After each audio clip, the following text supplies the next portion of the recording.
Reuben, Hey, David. you're starting with the David today. You ready for some snow? You know how I feel about that. Not a, This is s- a not a you, fan. you're really trying to get me going here. You're calling me David, and you're telling me it's going to snow. Well, I can't change the weather. Yeah, but you don't have to point it out. I just thought we could talk about snow. We haven't had snow in 2 years. I like it.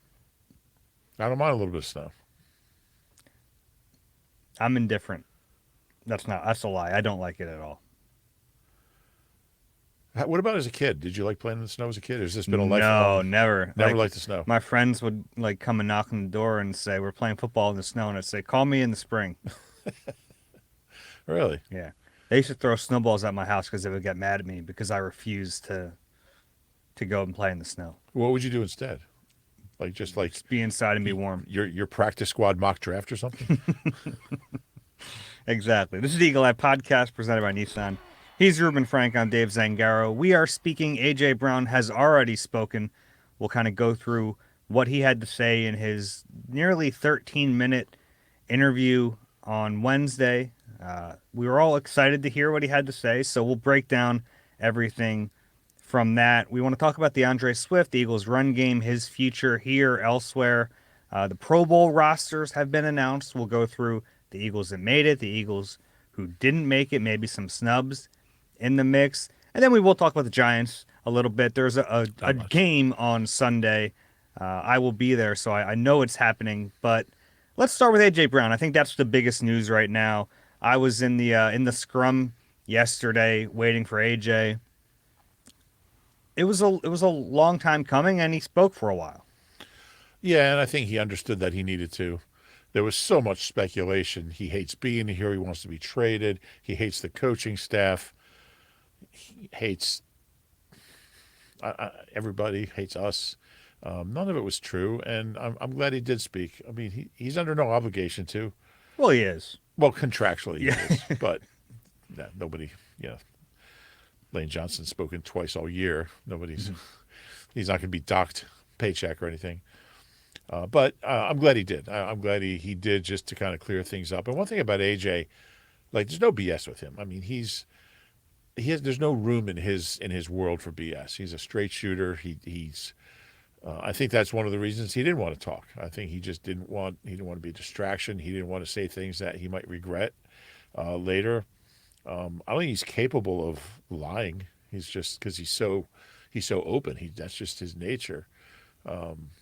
Maybe he's just good at it. And I don't pick up on it, but I'm glad he did speak, and he talked about how frustrated he is, which we all kind of knew. It's been a tough stretch for him. Hasn't gotten the end zone. There's 5 straight games now. His numbers are down. The offense has been up and down. The team's been mainly down, and and he's not happy. And he made it clear it's not about targets. It's just overall team wide frustration. It was funny because he said, what did he say? Devontae squawks more than I do about getting the ball, Yeah. which is funny because he's so quiet. You don't really. But it is true. It is. We've seen Devontae be demonstrative when he's not getting the ball. Yeah, and we've seen every receiver in the world Mm-hmm. do that. But I'm glad he spoke. Was there anything in particular that stood out to you? Yeah, I think his defense of Nick Sirianni was important. He even went so far as to give an example, which the example itself is maybe not a great thing to hear, that late in the Seattle game, the players improvised for that play that Nick later said they were trying to draw a defensive pass interference, which sounded like... He didn't say exactly that. He said maybe you get Yeah. a DPI. He was trying to defend what looked like a terrible play call. Yeah, but he intimated that's why they did it, was to try to get a DPI. And it sounded... I had an idea. Light bulb. Uh, Alice it's can make a cartoon light bulb go off over your head. It sounded really silly at the time because it was. And AJ said they improvised on the play and Nick was covering for them, which does lead to some other questions about why they felt the need to improvise in that moment. But like, if you take that story for why AJ said it, he's defending the coach and he appreciates the loyalty the coach showed them in that moment. Yeah, and that's huge. I mean, it's so easy to make assumptions sometimes, and when you don't really know, those assumptions often are wrong, and we're probably all guilty of that. But there was no way for us to know, if you're watching the game, to know what happened on that play. Mm-hmm. So I'm glad he said that, and I'm glad he connected that play to defending Nick, who needs a little defending right now. Yeah, certainly. And that's one of the biggest voices, one of the most important people in the locker room. You can look at, he is a captain, and like I know there are guys who have been there longer. Honestly, their voices don't matter as much because they're not going to be here much longer. So AJ is a big part of that locker room. We know he's really close to the quarterback, who's an even bigger voice Yeah.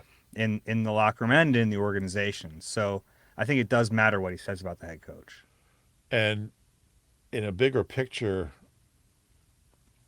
I think it's important when, I mean, they're possibly losing Kelsey, Fletch, and BG. Lane will be here, but they're losing their three leaders that have been part of this thing for over a decade, and other people have to kind of take over that mantle. And AJ's one of those guys, and I think he has it in him. And I think yesterday we saw some of that coming out. Yeah, I thought it felt like almost like a breath of fresh air, him speaking. And I know fans were really excited to hear him talk. I hear some fans saying he just saved the season. I don't know if I'd go that far. He's not going to play middle linebacker in the playoffs, but Yeah. I do think it kind of gave a breath of fresh air to the locker room. It definitely killed some tension. Yeah, there's no question about it. It was kind of funny how he tweeted the day before like that he was going to talk. Objectively, that is very funny. It is. That a player says, "I am speaking tomorrow."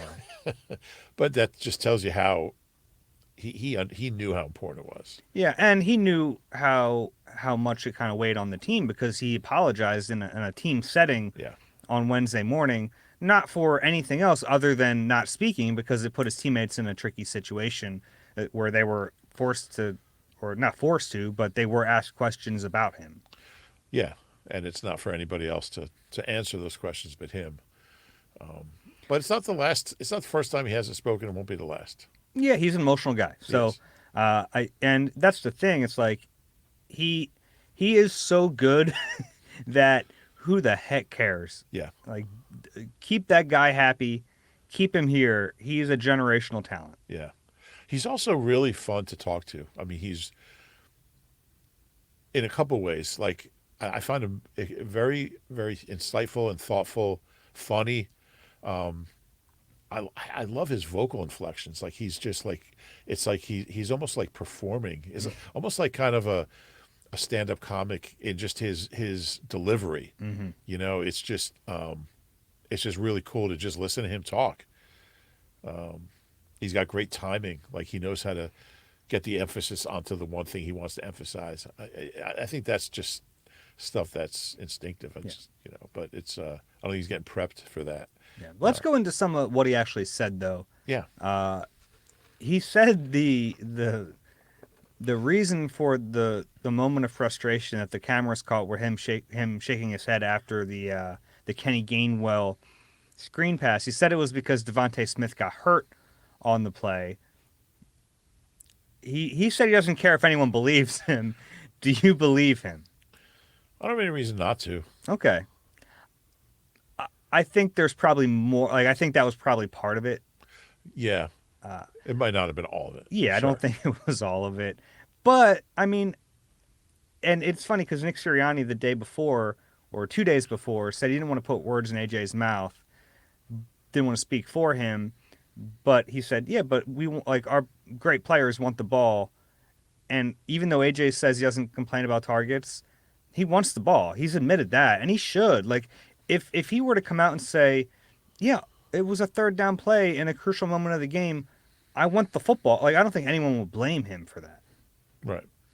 He's that good. You got to get the ball to him. Yeah, no question. And they got to do better at that because he hasn't been the, I mean, his numbers are great, but hasn't had the last month, 5 games that he should. Mm-hmm.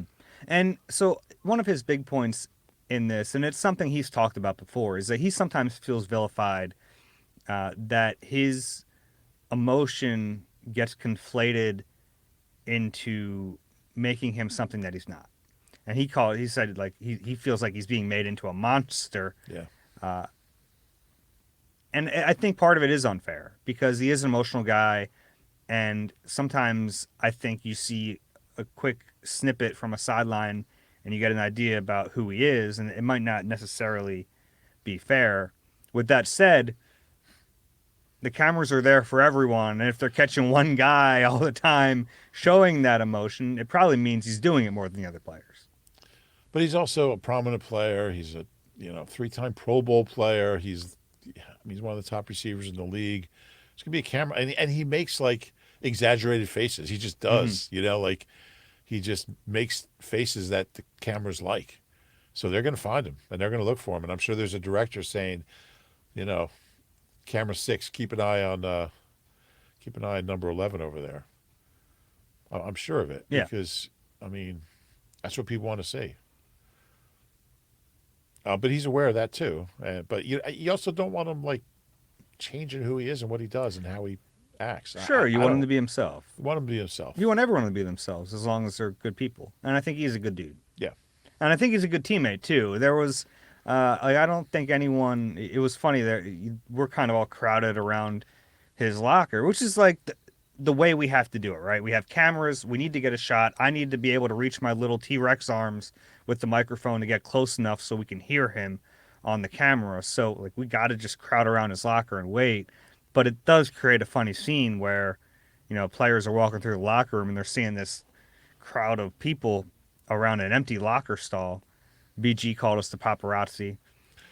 I mean, unfortunately, ideally, you'd like to have him in the auditorium at a podium or a lectern or whatever table.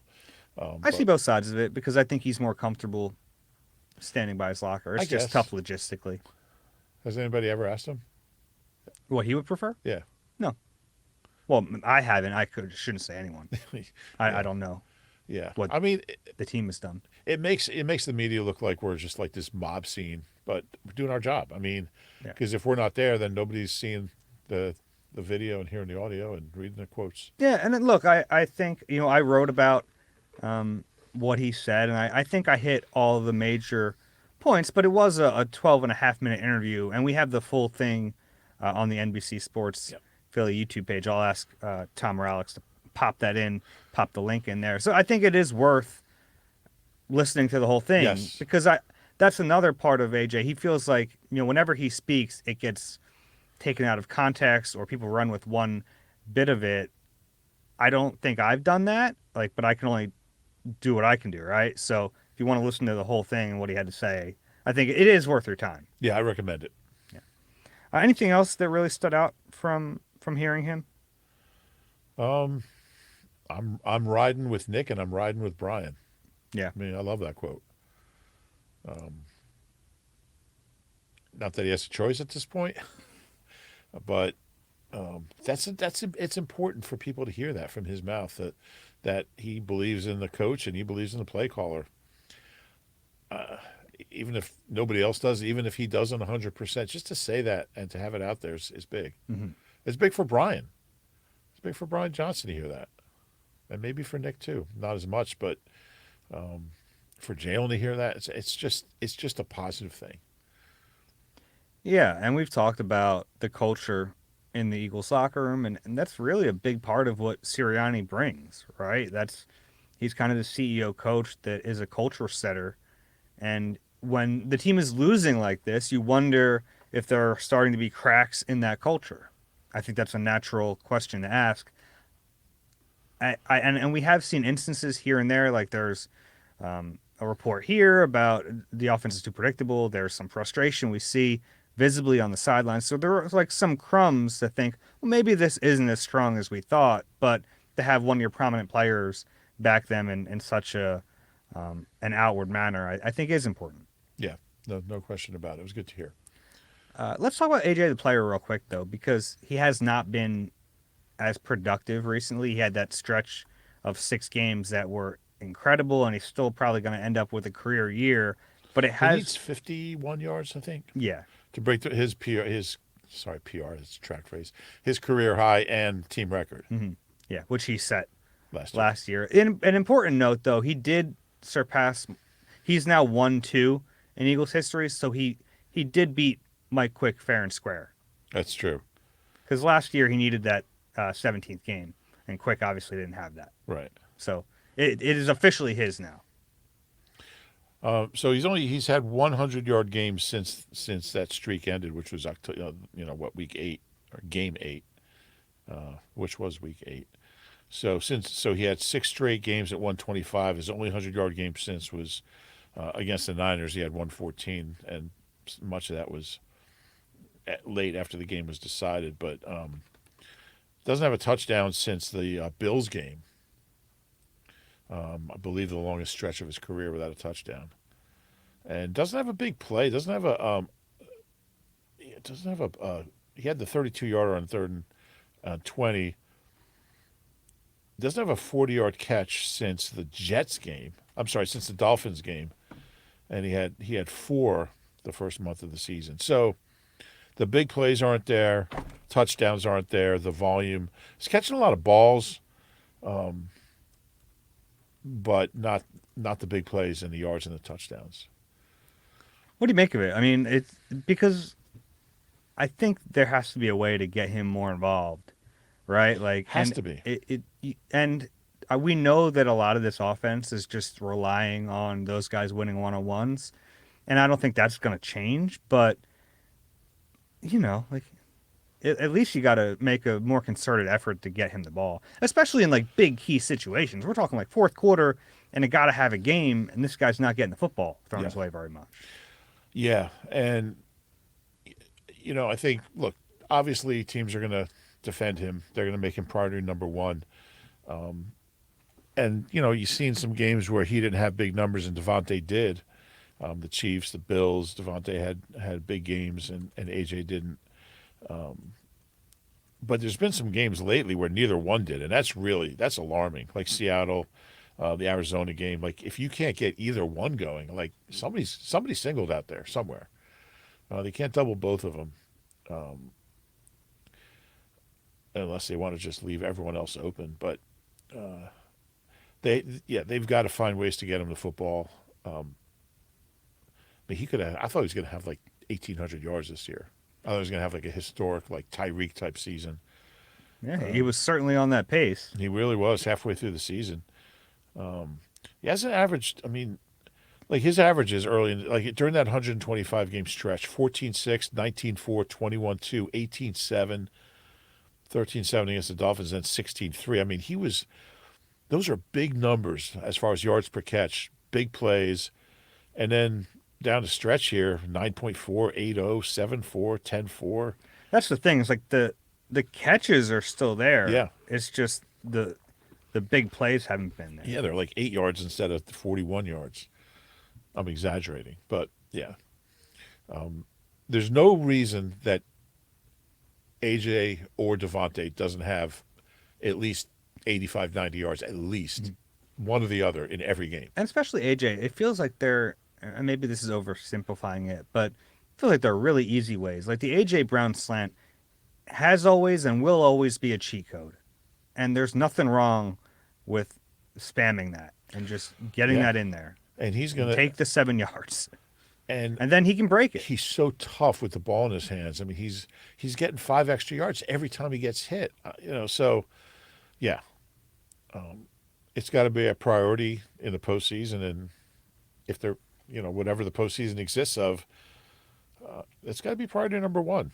He's your best player. Yeah. Oh, I should mention, we said that AJ's source of frustration, according to him, was Devontae getting hurt. Devontae Smith looks pretty good. He walked through the locker room on Wednesday. No walking boot, no crutches, didn't seem to have any noticeable limp. He's a quick healer. Sorry to keep you awake here. Sorry. He seems to be doing well. Was a non-participant to start the week on the practice report. I don't know if he's going to play in Week 18, but it certainly looks like the Eagles dodged the bullet. This is not a long-term injury because they're going to need him if they're going to go on any kind of playoff run. Yeah, and the injury news overall was pretty good. Yeah, you have Slay back at practice this week. Again, I don't know if I'd play him in Week 18 on that turf in bad weather. But that's a good sign. Zach Cunningham on the mend.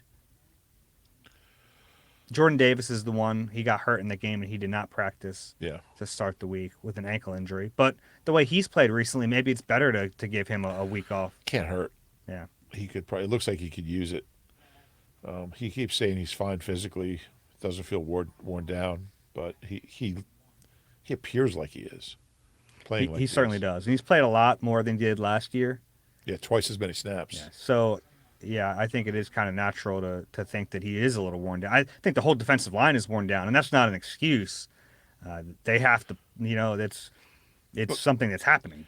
I mean, during that stretch, even going back to like the middle of the season, I remember us talking on the podcast about these guys are playing a lot of snaps. I think they're playing too many. Even snaps. before it caught up with them, it Even was before on our the radar. Buffalo game. Yeah, yeah, it was like, man, like especially the edge guys. Yeah. There was really not a rotation. It Right. was, and that's probably on Sean Desai. He was still in charge then. You looked at Hassan Reddick and Josh Sweat, and you're like, man, at some point these guys are going to wear down. I think we've certainly seen that with Josh Sweat. It's a concern, and that's what made this defensive line so good last year was they had waves of players, and they don't have that this year. no. The drop off has been incredible. I mean, they don't have a sack from an edge in 3 straight games. Mm-hmm. It's the first time that's happened since 2007. And they've been close at times. You got to finish Yeah, when you get to the quarterback. they haven't even been close all that many times. either. Yeah, they've had a few. I mean, Josh Sweat had Kyler Murray in his paws, That's and right. then Murray gets out of it. And Did you see throws a Sweat after he touchdown. missed that one on the bench? He had his head down and it was very unsweat like. Mhm. He seemed It's a to big play in that game. It was a huge play. And he told me during the week that he wasn't worried about the sack numbers because he was winning his rushes and he knew they would come. And man, but when you have an opportunity like that, you can't squander it. Yeah, and that's really a trademark of this team. It's a big difference between this year and last year, whether it's sacks, fumble recoveries, interceptions. Last year, they were making those plays. If there was a tip ball, CJ would get it. And this year, if there's a tip ball, it's going right through Bradbury's hands. Oh, Avante, by the way, it's an elbow injury, limited to start the week. That's good news because when he walked in through the Right. tunnel, he's like kind of holding. He was like holding his pec area, which probably was sore, but that wasn't the injury that he had to get checked out, and that has him on the injury report. Yeah. Speaking of pecs,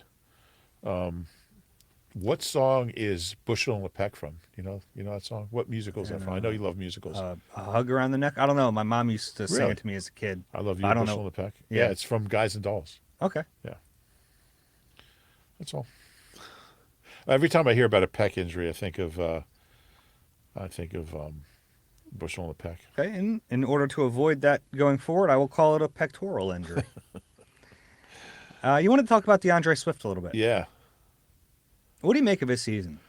Yeah, it's been an interesting year for him. I think he's had a good year. At times he's looked great. At times he's kind of looked not great, but I guess maybe that's most running backs. But you add it up, he's got almost 1,300 scrimmage yards. I thought he'd catch the ball more, and there were times where it looked like they really wanted to get that going, but then it just stopped. Kind of the story of the year with the offense. Something starts working, and they just don't do it anymore. But he runs hard. He's had a bunch of big plays. I like his game. It added up to quietly added up to a Pro Bowl season for him, his first one.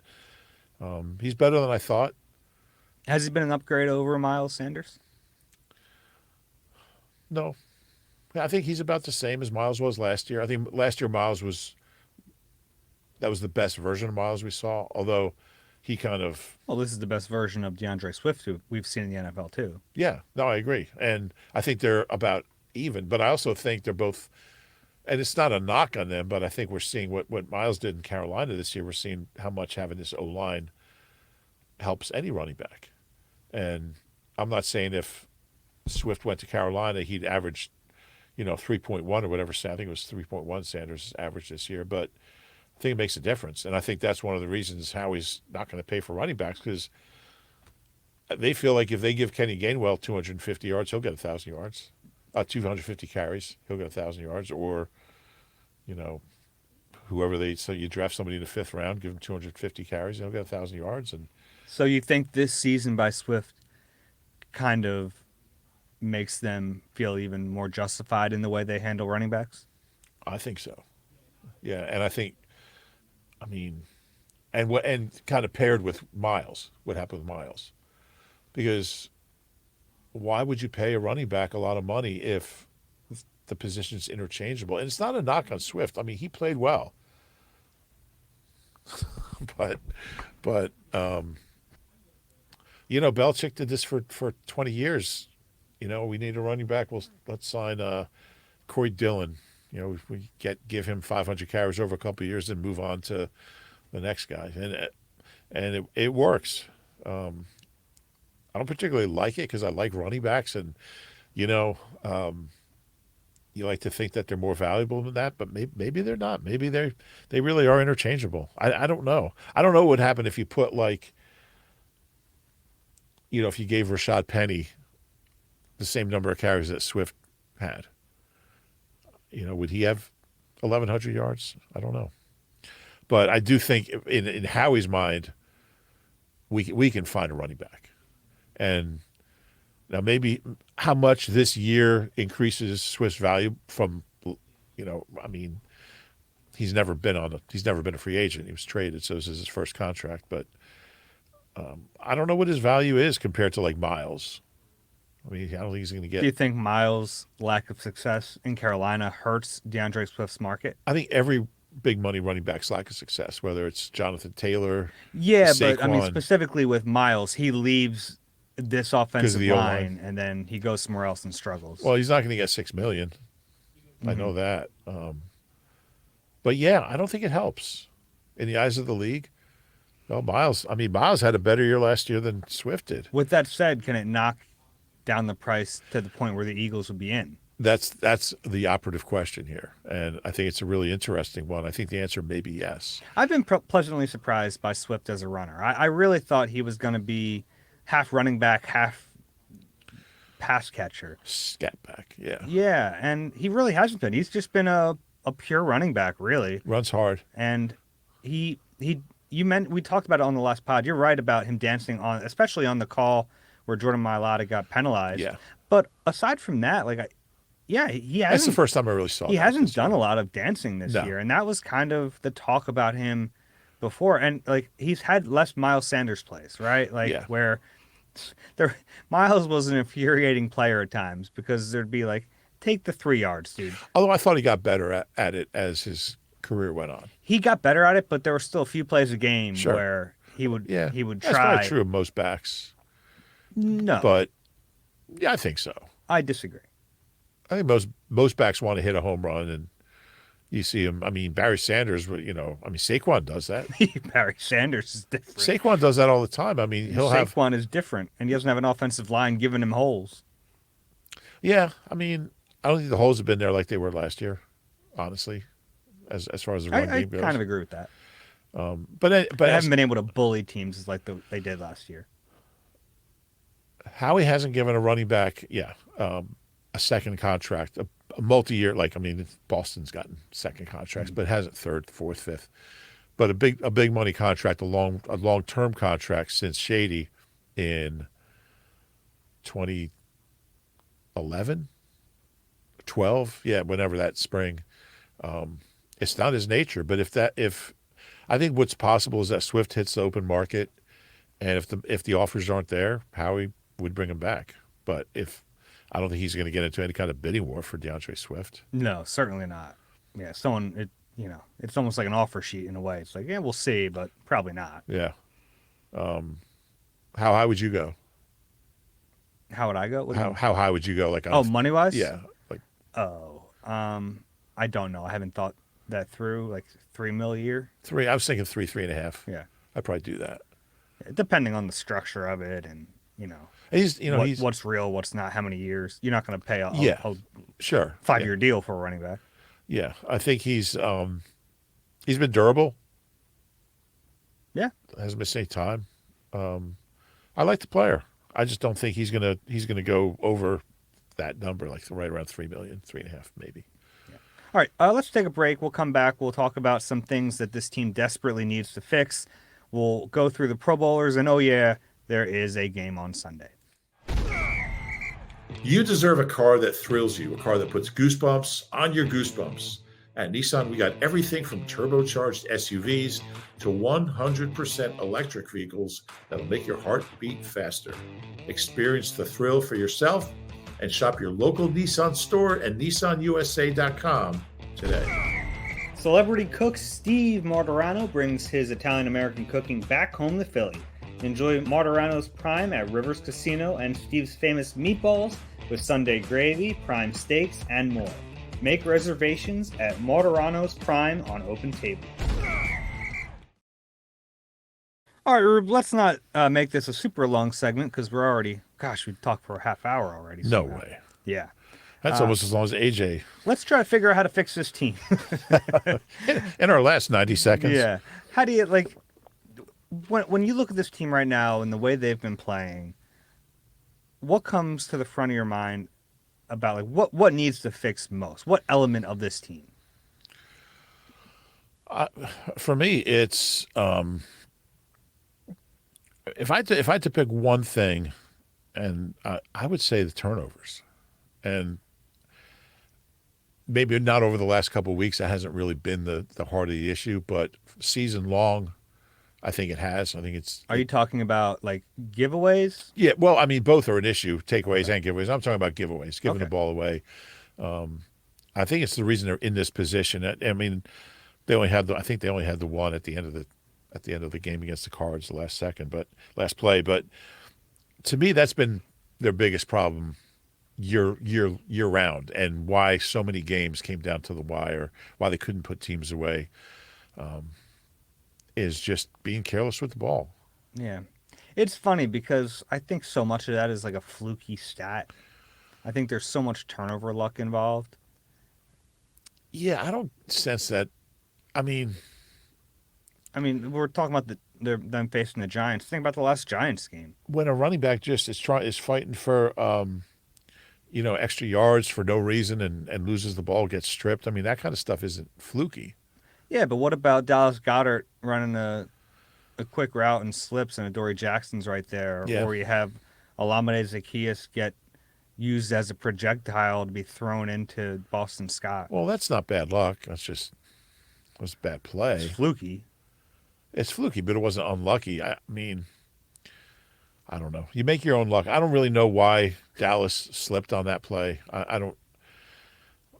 But to me, most turnovers this team has had are not bad luck. They're just bad football. Okay.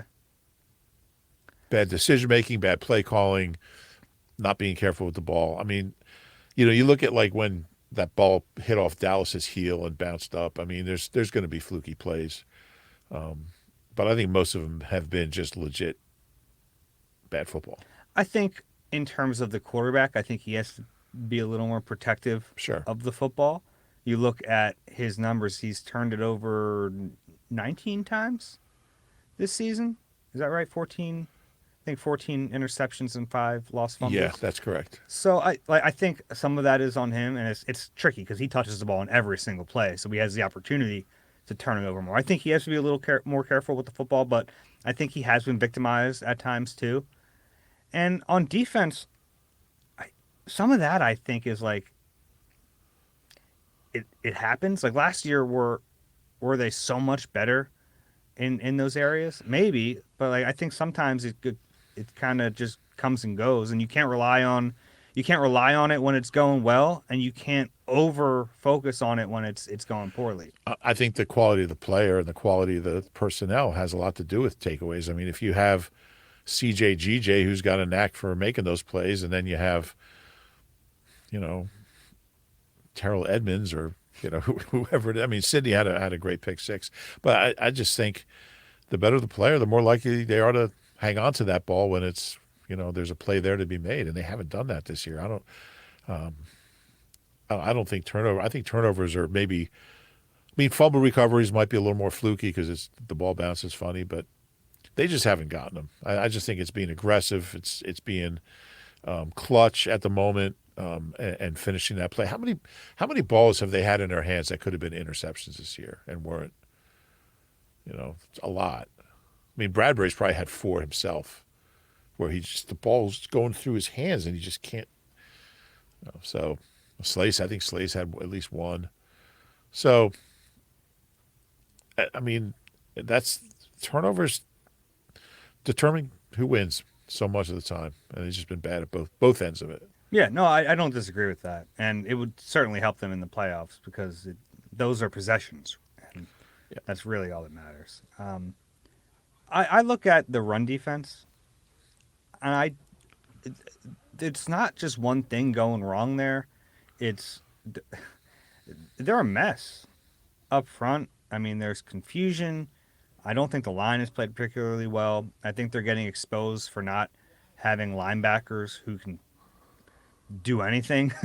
Honestly, I think it's a real problem, and it's I don't think I've ever seen such a stark difference from the beginning of the year to the end of the year in one element of the game. I mean, they were the best run defense in the NFL By far, and now they're one of the worst.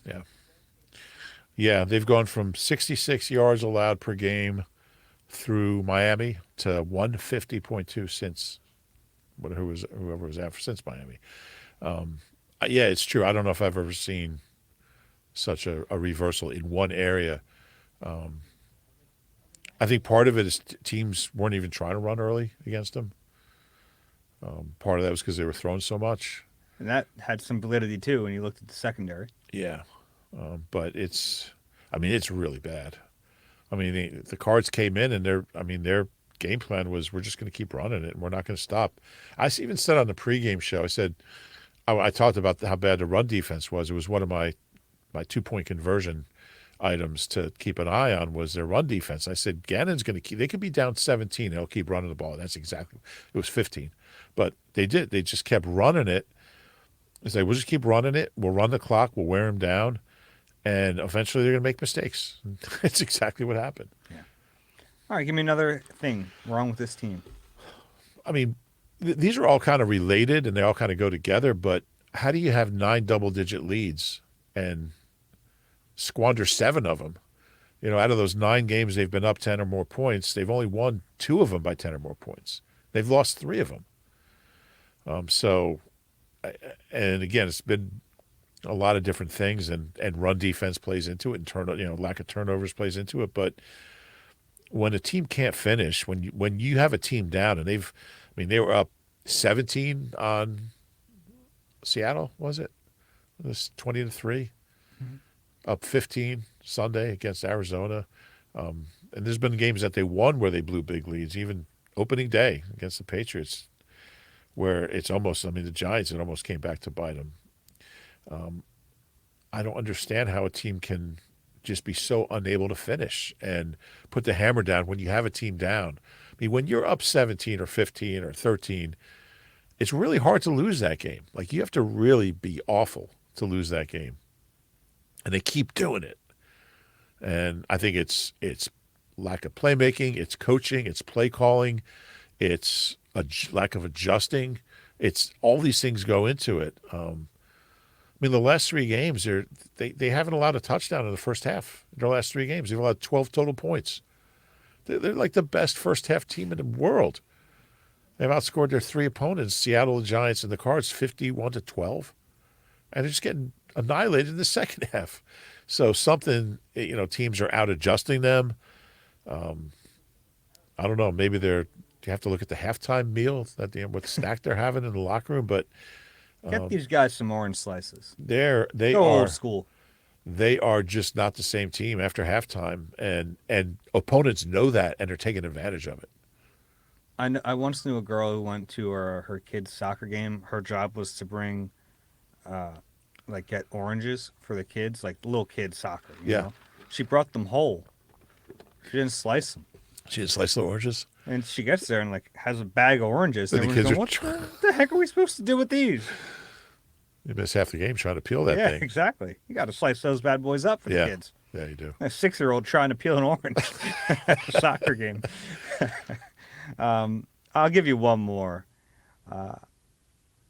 And this is tricky because I think most of the problems right now are clearly on the defensive side of the ball. Yeah. I just don't have a lot of faith that that side is going to get cleaned up. I think the best chance for this team to win in the playoffs is to win shootouts and hope the offense can carry them. So I'm going to say the play calling offensively needs to get shored up. And I get that that's tricky because I ultimately, like, I don't think that's the biggest problem. Yeah. But I think that's an area where it's possible to fix it because they had the talent on offense. The margin for error on that side of the ball is just so much slimmer right now because the defense stinks.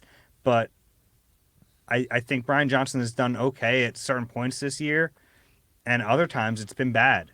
And when you're limited in possessions like you are against the Cardinals, you just can't have 3 and outs.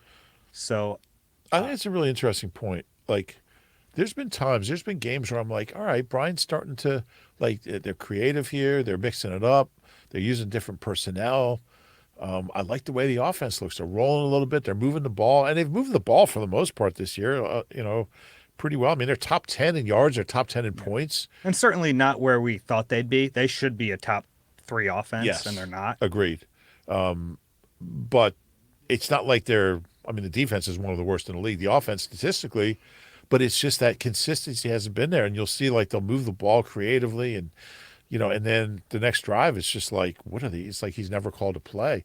I wonder if just the setup because we know Nick's involved in the offense and it's his offense, it's his scheme. He's communicating with Brian. I wonder if there's just some sort of disconnect between, it's almost like, Brian's calling plays to fit Nick's offense. And maybe that's just a really hard thing to do consistently. Maybe. Yeah, I don't know. They have to figure it out because they're gonna have to score points. I really don't have much faith that this defense is suddenly gonna figure it out. It'll help having Slay back. It'll help having Zach Cunningham back. But do we really think this defense is good enough? I mean, they have to improve to be bad.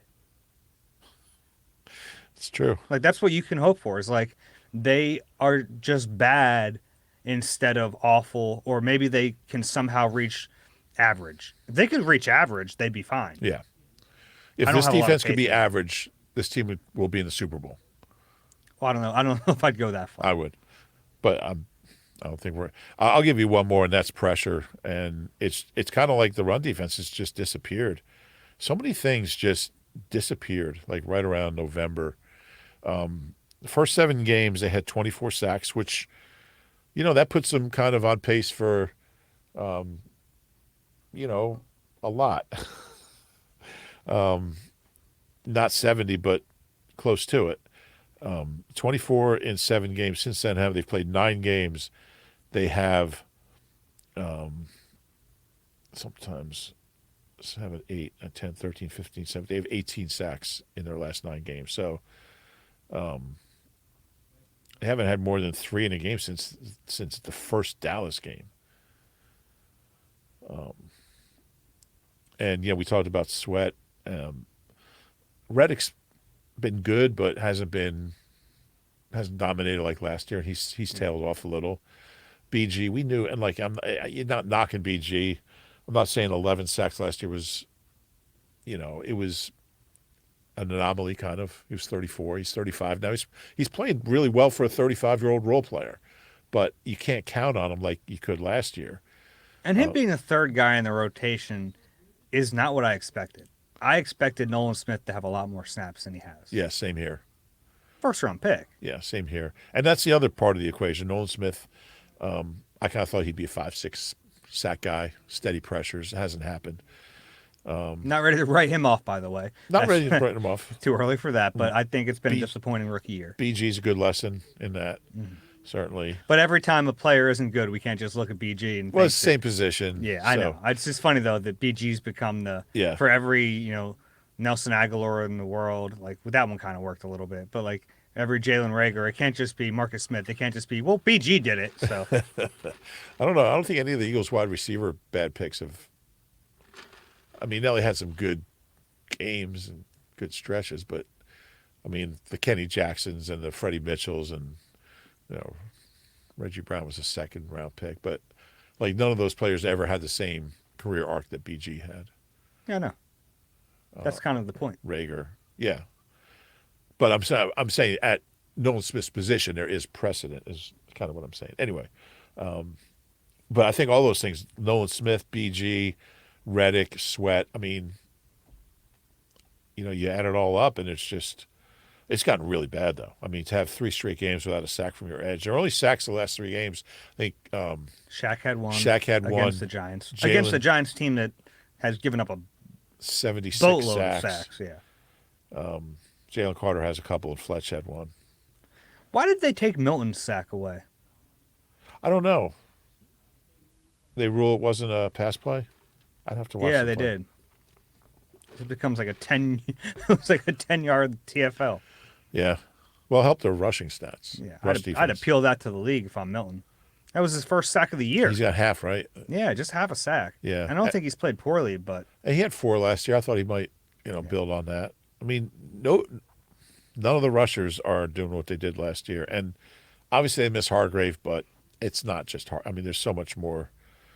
The whole front looks gassed, tired, old. Just do. Fletcher's the best defensive lineman. Never thought I'd be saying that at this point. all right. Let's move on from Yes, please. this conversation. Pro Bowlers were announced. We won't spend a ton of time on this, but it is important to note.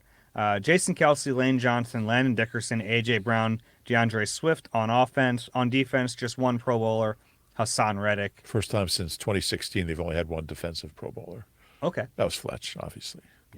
Pro Bowl alternates. Jake Elliott, first alternate. Jalen Hurts, first alternate. Darius Slay, first alternate. Slay. Britton Covey, second. Josh Sweat, second. Jordan Mailata, third. Jalen Carter, fourth. Dallas Goedert, fourth.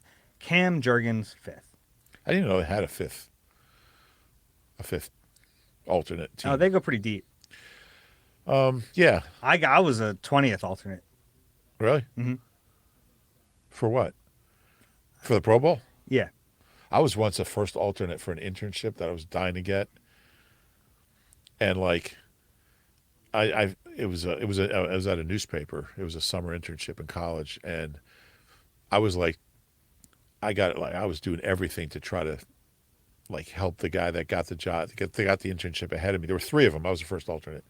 I was like, trying to research them and like, what can I do to like hurt their chances? Oh man, like Cupid dolls.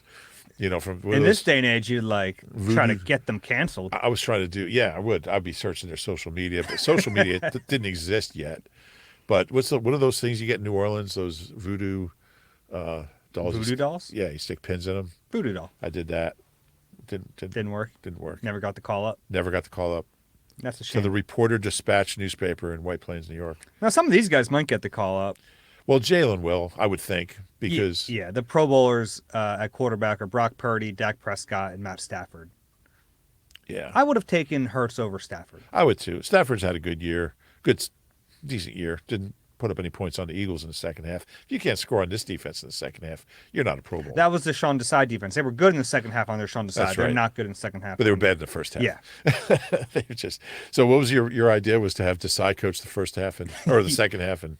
Yeah. But anyway, yeah, I thought Jalen had. Look, he didn't have the year he had last year, clearly, but I would still put him third behind Purdy and Prescott. Jared Goff, too, probably deserves to be in that conversation. Yeah, he's probably been better than the guy who was traded for a little bit. Although he's not super clutch. I'm not a big Jared Goff fan. That's fair. Not sure how good he is. High-powered offense. He's Yeah. the quarterback. Yeah. Kelsey, that's number 7 for him. I think he had locked up the Hall of Fame before that, but 7 Pro Bowls and 5 All-Pro teams. It's probably a bigger deal for Lane. Lane's up to 5 now. Mm-hmm. And Lane's kind of working himself into that Hall of Fame mix, too. He's making a late push in his career. Yeah. He did not make the Pro Bowl in 20 or 21, and he probably should have. He's finally back where his reputation is where it should be. But he's at 5. He made 17, 18, 19 in the last 2. I don't think he had quite the year he had last year, but he's been very good.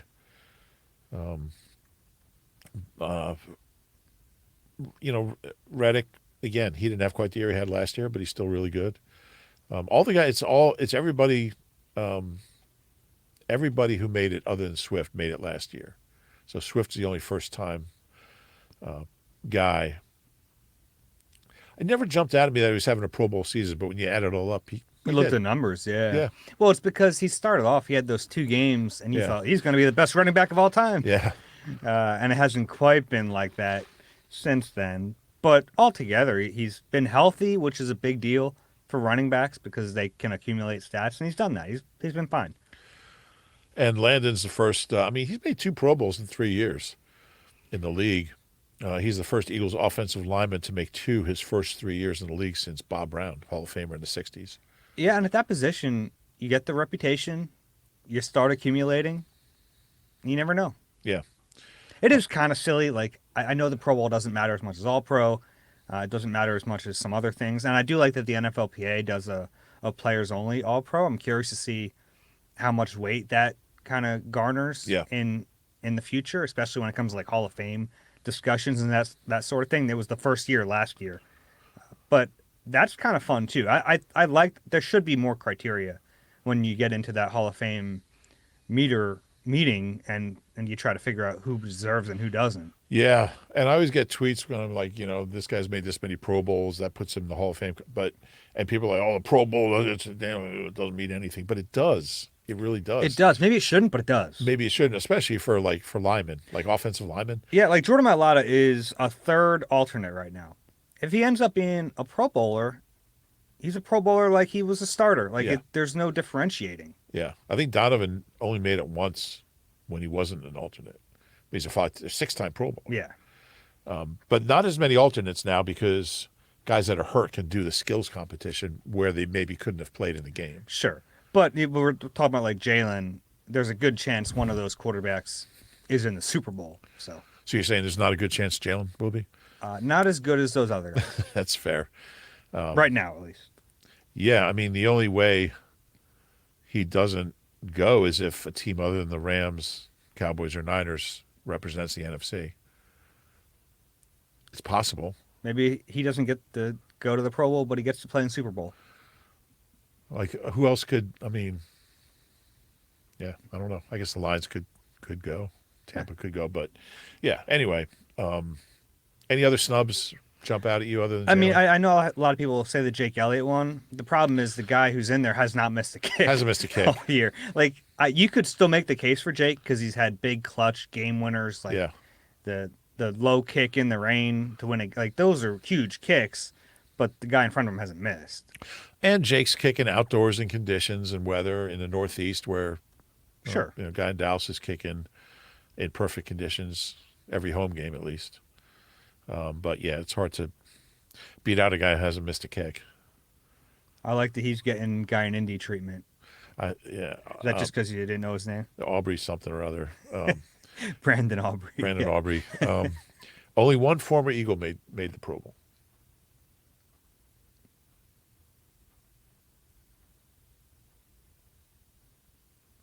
Mostert. That's correct. Raheem Mostert, man. He's a starter in the AFC. Yeah. At running back. He's such a great story. He is. That took me a second to figure that out. I did. I was impressed that you did, though. Such a great story. Bounced around, including a first stop in Miami, another stop in Miami. He had a great preseason here. Was it 2014? Just bounced around, got cut like 15 times. Who'd they keep over him? Like Chris Polk? No, they kept Kenyon Barner over him. Okay. Because of his return abilities, I'm sure Mostert would have been. And Barner actually had a good year that year. I think he had a return for a touchdown. But, it was Henry Josie and Raheem Mostert, like the training camp guys. But Mostert, he led the NFL in scrimmage yards in the preseason. Like, you could see there was something there. Mm-hmm. So I always followed his career. I was so happy when he finally, we went to San Francisco and they had that huge playoff game. Yeah. He had like 200 some odd rushing yards. He just gets hurt a lot. But when he's healthy, I mean, he's got one of the highest rushing averages in history by a running back. Him and Penny, and like Jamal Charles, Jim Brown. That's your top guys: Rashad Penny, Jim Brown, Jamal Charles, and Raheem Mostert. Interesting group, but happy for Raheem. So Britton Covey, second alternate. Yeah, good for him. I mean, yeah, Rashid Shaheed is the returner. He's really good. Yeah. I think Covey, it's just that the reputation in the NFL hasn't quite caught up to the player he is. And they only have returner. They probably I mean, there's not a lot of kick returns anymore. By the way, If Covey had a touchdown, I would start giving Covey some kick return reps. it's certainly a possibility. I think maybe next year you'd see that. I mean, he did that early as a rookie, and maybe they pulled it back. Yeah. And I like Boston, but I don't know. Covey's maybe the best punt returner in the league, and I think he has the skill set to be able to do that on kick returns. I would think so too. Yeah. I'm sure we'll see it. I would think we'd see it at some point. Maybe. That's all I have on Pro Bowl stuff. Yeah. Giants. Game on Sunday. They played them 2 weeks ago, so we kind of know the matchups. In that game, I thought the Eagles really did outplay them. The turnovers were big. We had the Dallas Goedert slippage, and then the weird Olamide Zaccheaus gets thrown into Boston Scott. Without those two plays, the Eagles probably blow them out. I'm not big on the take away the two biggest plays, but they were kind of weird plays that you can't have that again because you could lose to anyone. Oh yeah. And they have. I mean, they have lost to anyone. I mean, they outgained the Giants by 160 yards or something in that game. They had twice as many first downs. I think it was 28-14. But they'll get Tyrod for the whole game. Who's better? Who's better than DeVito? He had the 70-yarder to Slayton, 69-yarder. So, I don't know. It's going to be a weird day. Just Where are you on the play the guys, don't play the guys? I think at the beginning of the game you have to play the guys. Everyone who's healthy enough to play without risk of further injury. Yeah, you have until. Which I am not including. Like if Slay and Devontae Smith are iffy, I think you hold them out. I would agree with that. On that turf, in bad weather, most likely. You just keep an eye on the Cowboys-Commanders game. Yeah, you have to play though because not only do you have a chance to win the division, but you got to have a little bit better taste in your mouth. I think that's going into big. the playoffs. I do. You don't want to lose 5 of your last 6. Nobody's ever done that. Been 10-1 and lost 5 of their last 6, or been 8-1 and lost 5 of their last 6 in a 14-game season. And yes, I looked it up. I was just thinking like being 10-1 and losing 5 of your last 6. I mean, you didn't have an opportunity to do that. Well, and that's why I did the 16-game season too, and did 9-1. But I did it all. But until if I think if the Commanders go up like 21-0, then and you're up 35-0, then you can start pulling the starters. I'm kidding. I don't expect that to happen. Yeah. The Cowboys have blown things before. Sure. Oh, look. And they're on the road. I think I'd be in more that surprised. dump in FedEx. I'd be more surprised if the Eagles beat the Giants and the Commanders beat the Cowboys. Would you? Think so. Oh, yeah. I don't know. I would not be, but no, I wouldn't be. But I walked out of the studio after the Cards game, saying there's no way I'm picking the Eagles to beat the Giants. You sticking with that? No, I don't think so. I think they'll win. Okay. Because I think things changed the last day of the season, for teams that aren't going anywhere. It's hard to keep fighting sometimes. Although the Eagles definitely give opponents fight when they don't have any. We'll let you back in the game, and these guys know that their season's over the next, that day. I think it's tough, but if they lose this one, it's certainly not going to help things around the city. Yeah, but unless it happens with the backups and the Cowboys have already won. The thing is, like, realistically, it doesn't matter, right? Because they're the 5 seed, and they're most likely going to be the 5 seed either way. But it would be nice to feel a little better about the team going into the playoffs. 12-5 is a lot better than 11-6. Sure. So, all right. One of the highest win totals in Eagles history, which is crazy. Ready to wrap this up? Firing the coach after a 12-win season. All right. All right. He's not getting fired, by the way. So stop tweeting to me. Don't stop tweeting to Rube. He actually told me he enjoys all those tweets. That's at Rube NBCS. And if you enjoy the Eagle Eye podcast, please rate and subscribe wherever you get your Appreciate pods. If you're watching on YouTube, click that like button, subscribe there as well. We'll have a post-game pod for you on Sunday, and then we'll get ready for the playoffs. That's it for Rube. I'm Dave. This has been Eagle Eye, presented by Nissan. We'll talk to you soon.